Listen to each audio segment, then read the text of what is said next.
आशीष Bangla pro चैनले आज के आमी व्याकरण अर्थ परिवर्तনের धारा निये आलोचना करब। आमरा प्रत्येके जानी बा एर आगेर भिडियोते आमी आलोचना करेछि जे समयेर साथे साथे विभिन्न कारणे अर्थेर परिवर्तन हय। तो এই যে অর্থের পরিবর্তন, এই অর্থর পরিবর্তনের বেশ কয়েকটি ধারা আছে।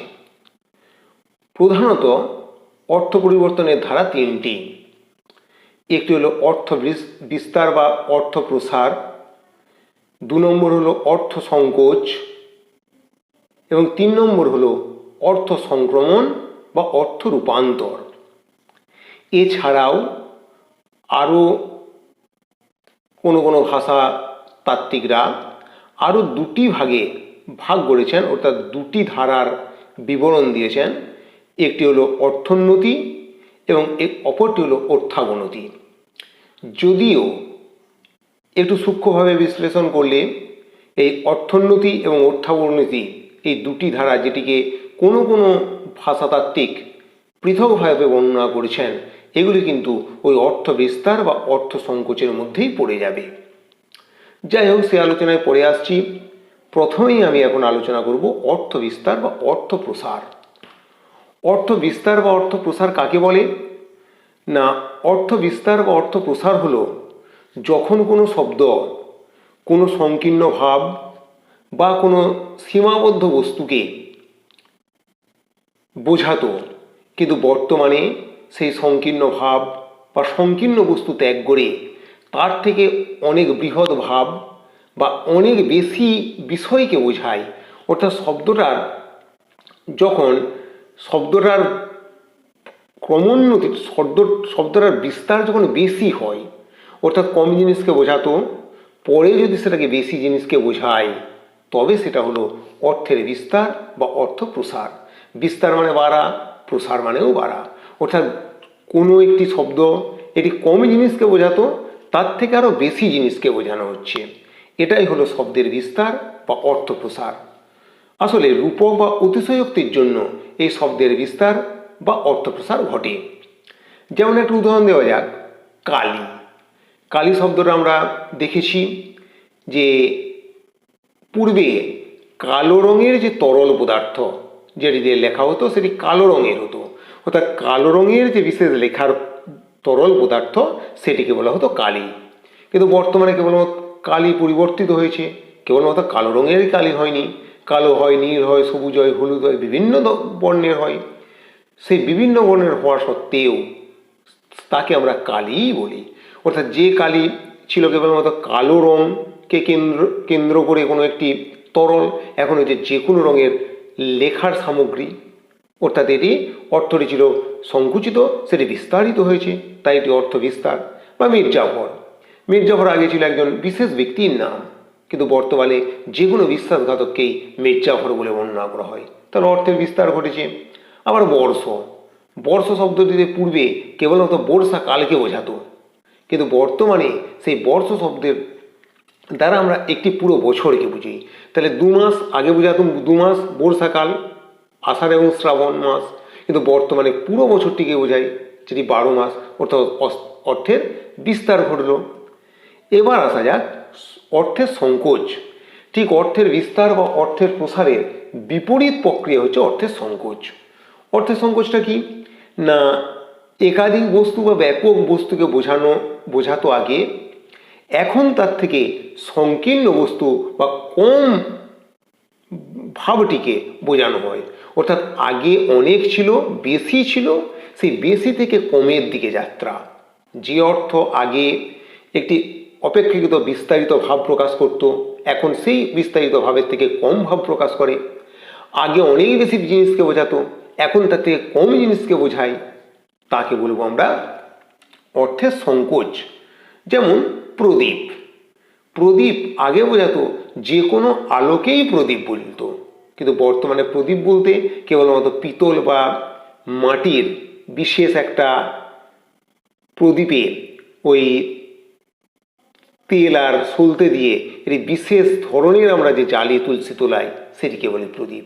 তাহলে যে ছিল যে কোনো আলো, হয়ে গেল একটি বিশেষ ধরনের আলো, তাহলে অর্থের সংকোচ ঘটল। বা আমরা বলতে পারি ভোগ। ভোগ বলতে আগেকার দিনে যে কোনো খাবারকে ভোগ বলা হতো। এখন কেবলমাত্র ঈশ্বরের উদ্দেশ্যে যে নিবেদিত খাবার সেটাকেই ভোগ বলা হয়। অর্থাৎ এখানে অর্থের আমরা কী দেখলাম না, অর্থের সংকোচ দেখলাম। এবার আসা যাক অর্থ সংক্রম বা অর্থ রূপান্তর। অর্থ সংক্রম বা অর্থ রূপান্তর কাকে বলে না, শব্দ পরিবর্তিত হতে হতে যখন পুরোপুরি তার অর্থটা বদলে যায়, অর্থাৎ এক সময় একটি শব্দের যে অর্থ ছিল সেই অর্থ থেকে পুরোপুরি যখন অর্থটা বদলে যাবে, তখন তাকে আমরা বলি অর্থ সংক্রম বা অর্থের রূপান্তর। যেমন সন্দেশ। সন্দেশ এই শব্দটার পূর্বে অর্থ ছিল খবর বা সংবাদ, কিন্তু বর্তমানে সেই খবর বা সংবাদের পরিবর্তে সন্দেশ হয়ে গেছে এটি বিশেষ মিষ্টির নাম। তাহলে ছিল খবর বা সংবাদ, হয়ে গেল বিশেষ মিষ্টি, মানে অর্থটা পুরো পরিবর্তিত হয়ে গেল। অর্থাৎ এটা হলো অর্থ সংক্রমের উদাহরণ। হরিণ। যা হরণ করে তাই হরিণ, বর্তমানে এটা ছিল আগের ভাব, আগের অর্থ। বর্তমানে যা একটি পশুর নাম, অর্থাৎ আগে ছিল যা হরণ হয় বা হরণ করে সেটি হরিণ, কিন্তু বর্তমানে হয়ে গেল কেবলমাত্র একটি পশু, বন্য পশু, অর্থাৎ অর্থটি পুরোপুরি রূপান্তরিত হয়ে গেল। এগুলি হলো অর্থ সংক্রম বা অর্থ রূপান্তর। এছাড়াও আরও দুটি ভাগ আছে, কোনো কোনো ভাষাতাত্ত্বিক এই দুটি ভাগকে স্বীকার করেন, অর্থোন্নতি এবং অর্থাবনতি।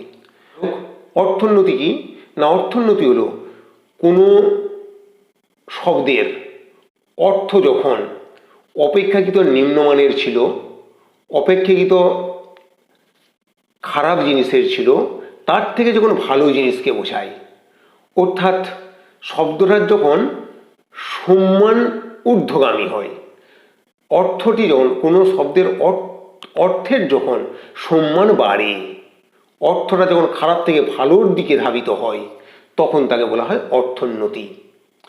যেমন ভোগ। ভোগ শব্দটির আগে অর্থ ছিল যে কোনো খাবার, কিন্তু বর্তমানে কেবলমাত্র দেবতার উদ্দেশ্যে নিবেদিত যে খাবার, তাহলে এটার সম্মানটা অনেক বেড়েছে, সুতরাং এটা হলো অর্থোন্নতি। আবার মন্দির। মন্দির শব্দের অর্থ পুরনো দিনে ছিল যে কোনো গৃহ, কিন্তু বর্তমানে মন্দির বলতে দেবালয়, অর্থাৎ ওই শব্দটার সম্মানটা অনেক বেড়েছে, শব্দটির মানেটি উন্নতি ঘটেছে, তাই এটির নাম অর্থোন্নতি। এবার এই উদাহরণগুলো, যে উদাহরণগুলো দিলাম, এই উদাহরণগুলো কিন্তু আমরা অর্থের বিস্তার বা অর্থের সংকোচ তার মধ্যেও দেখাতে পারি। সেই কারণে কোনো কোনো ভাষাতাত্ত্বিক এটাকে পৃথকভাবে ধরেননি, তাঁরা ওই তিনটেকেই মনে করছেন অর্থ পরিবর্তনের ধারা। সেটি হলো অর্থের বিস্তার বা অর্থের প্রসার, অর্থের সংকোচ এবং অর্থের রূপান্তর। এবার আসি অর্থাবনতি। কোনো জিনিসের অর্থ যখন আগে ভালোকে বোঝাতো, বর্তমানে তার থেকে খারাপকে বোঝায়, অর্থাৎ অর্থের সম্মানটা যখন নিম্নগামী হয়, অপেক্ষাকৃত ভালো থেকে খারাপের দিকে ধাবিত হয়, তখন তাকে বলা হয় অর্থাবনতি। যেমন মহাজন। মহাজন শব্দের অর্থ আগে ছিল মহান যে জন, অর্থাৎ ভালো ভদ্রলোক বিশিষ্ট ব্যক্তি, কিন্তু বর্তমানে তার সেটি হয়ে গেছে সুদখোর, অর্থাৎ আগে তার সম্মান ছিল, এখন সেই সম্মান থেকে সে বিপর্যস্ত হয়েছে, নেমে গেছে, সম্মানটা তার কলুষিত হয়েছে।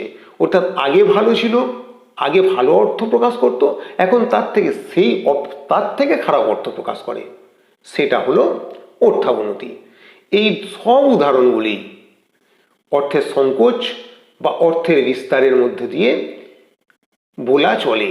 সুতরাং এটাকে পৃথকভাবে ভাগ না করে কেবলমাত্র অর্থের বিস্তার, অর্থের সংকোচ এবং অর্থের রূপান্তর, এই তিনটি ধারাতে যদি আমরা আটকে থাকি, তাহলে ব্যাপারটার মধ্যে অত জটিলতা আসবে না।